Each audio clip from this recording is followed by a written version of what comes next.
Hello, everybody. This is a video about how to create a data flow diagram, or DFD for short. Here is my suggestion. There is a related Word document called Bloomington Boutique Narrative. I suggest that you stop this video right now and print off a copy of this narrative and then start the video back up again. I'm going to be rather rushing through the steps to create a data flow diagram, so you may want to stop and start and rewind the video as I go along. Okay, so you've read the narrative for Bloomington Boutique, right? This is just a short description of a simple process of processing some check payments from customers. The second sentence in the narrative, consider everyone outside of the boutique to be external agents. I'll always give you information about the boundaries of whatever you're trying to create a data flow diagram of. In the real world, if you're not sure what's internal and what is external to your data flow diagram, then ask somebody. Are the boundaries your desk? Are the boundaries supposed to be everybody in your department? Are the boundaries everybody in North America? Somehow you need to know what is inside, what is a part of your data flow diagram, and what is external to it. To create a data flow diagram, all you need is 4 symbols, and I've identified them here. The agent, and by this I mean an external agent to a process, is identified as a square. The data flow itself is identified as an arrow. Data stores are open rectangles, or just plain old parallel lines, and events, or we also call them processes, are identified as circles. And an event has a related event number and also the event name or description itself. There's 7 steps that I'm going to be going through to create a data flow diagram, and it starts with identifying external agents, and then events, and then the data stores or tables. I've got for step 4, building an EAD, or an event agent data store table. And then from there, you can draw the context level diagram, which is the big picture, and then you can draw the level 0 data flow diagram. So let's start. Step number 1, identify the external agents. Here's what I do. With the narrative, I just draw circles around every agent that is external to the process, that's outside the boundary of the process. And here is what I've identified. Customers are external agents, and then the bank and this person who is a company accountant is external. By the way, you might want to use colored pencils to create data flow diagrams. Step number 2, identify the events. And I've got this into step 2A and step 2B. Step 2A, I just go through and underline all the action verbs in the narrative. Things that have to do with data entry, verifying, adding, sorting, sending, anything that has to do with something with the data. Something is being done to the data. Don't document products. If something is being done to a product, just ignore that. We're dealing with a data flow diagram, not a product flow diagram. Include only normal processes. We're just going for the vanilla DFD here. We're not going to go for any error corrections or any other external exceptional events. And also process all and only the processes described in the narrative. Even if you know something's not being done correctly, just document what is happening. And then the next thing I do after I identify all the action verbs is I group them together. All of the similar or related verbs can be grouped together, and I create an event out of those groups of related verbs. So back to our narrative, we've got the external agents, and then now I've got all of the action verbs underlined, or the main action verbs, and now I've color-coded them into 3 groups.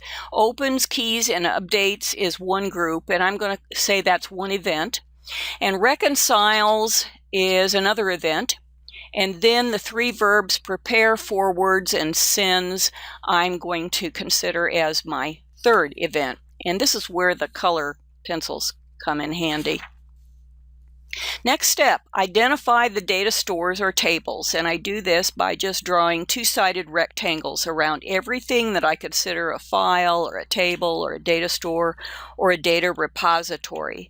And in this case, I've identified 2 of them, the accounts receivable file and the customer sales subsidiary file.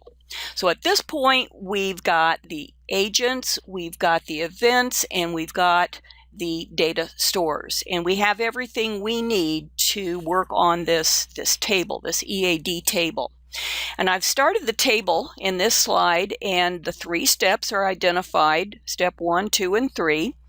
And the next thing would be to add in the external agent that is associated with each of those 3 events or steps or processes, and then the data store. And I've filled in the table in this slide. So where do we go from here? Next step, let's create the context level data flow diagram. This is the big picture, and this is what it would look like. If you'll notice, first of all, I don't have any data stores in my context level DFD. The context level DFD is just one big event that represents everything that's in our narrative. And at this point, we identify the external agents, the customer, the accountant, and the bank, and then what data is flowing to and from each of these agents. And as you can see, the customer is the source of checks and remittance advices, and at the end of the process, remittance advices go to an accountant, and checks and a deposit slip go to the bank. And that's our big picture, which we call a context level data flow diagram. Level 0 now identifies the 3 main events that I had in the EAD table. The 3 events are open mail and enter payment, reconcile checks and remittance advices, and prepare deposit slip. And they're sequenced in the order that they occur, 1, 2, and 3. And if you'll notice, only the first event, 1, has anything to do with the accounts receivable and the customer sales subsidiary files. And I've represented the flow of data here as a 2-way arrow. In other words, data is being read out of those files and also being entered or updated into those files. So step number 1 updates those files. We have checks and remittance advice as input to step number 1 and also output from step number 1. Step number 2, reconcile checks and remittance advices. Checks and remittance advices, again, are both input and output of this step.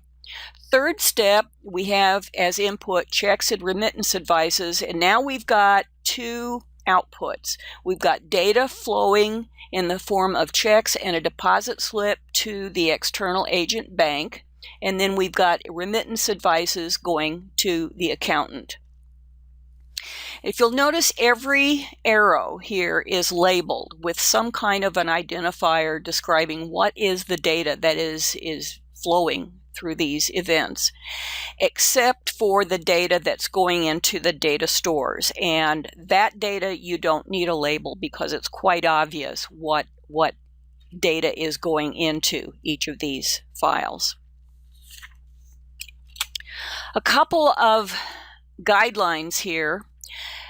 On the left are 4 examples of things that you should not do when you create a data flow diagram. Never, never, never have data flowing from one agent to the other. You should have a process in the middle. Likewise, data flowing from an agent directly into a data store. You should have a process between those two, even if it just says store the data or enter or update the data. Additionally, don't have data going directly from a data store to an agent or a data store to another data store without a process in between. There are 3 common errors that happen when people create data flow diagrams. One is a black hole, and this example here shows data flowing into a process. And it's kind of like a data sink. Nothing's happening. This process just sucks data and doesn't add any value. It doesn't produce anything. It doesn't update anything. So make sure you never have any black holes. And a related error, don't have any miracles. A miracle is a process step that has no inputs, but it just produces data out of nothing, something out of nothing. And then the gray hole at the bottom of the slide shows data coming in, customer information coming in from 2 sources, and then something totally unrelated going out of this process, and that would be vendor information.